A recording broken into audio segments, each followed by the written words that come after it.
Alors, le département n'a jamais été impacté par les fake news, même si moi, à titre personnel, je l'ai été dans mon ancienne profession, commandant divisionnaire de police. Effectivement, j'étais confronté à ce genre de choses. C'est assez fragilisant, à la fois pour les personnes et à la fois pour les institutions. Donc, bien sûr, le département prend en compte la liberté d'expression, qui est un droit le plus universel et le plus total, mais il faut bien sûr, devant l'alimentation avec des vérités alternatives,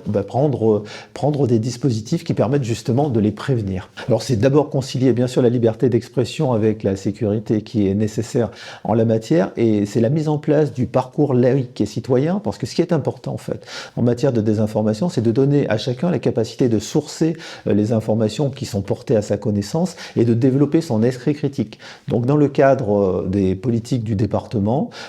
pour les collégiens de la Haute-Vienne, un parcours laïque et citoyen qui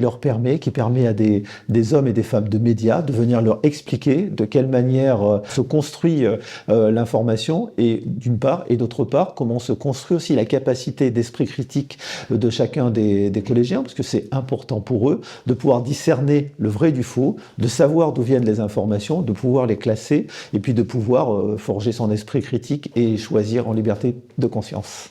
Oui, le département a pris le parti de ne plus être sur Twitter, sur X, donc, parce que face à l'amas permanent de fausses informations, le temps passé à essayer de les décrypter, essayer de les contredire, c'est beaucoup de temps perdu. Et donc on a pris le parti de ne plus être sur Twitter. Ça fait, voilà,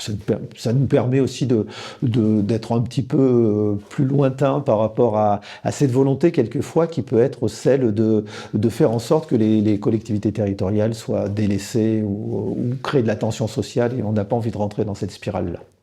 Alors un avenir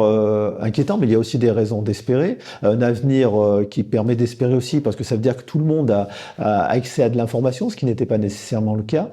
Eh bien, il faut qu'on permette à chacun de développer son esprit critique, d'où l'importance de la pédagogie, d'où l'importance en fait de l'éducation, et d'où l'importance des politiques publiques qui doivent justement permettre à chacun de construire son libre arbitre pour choisir librement en fait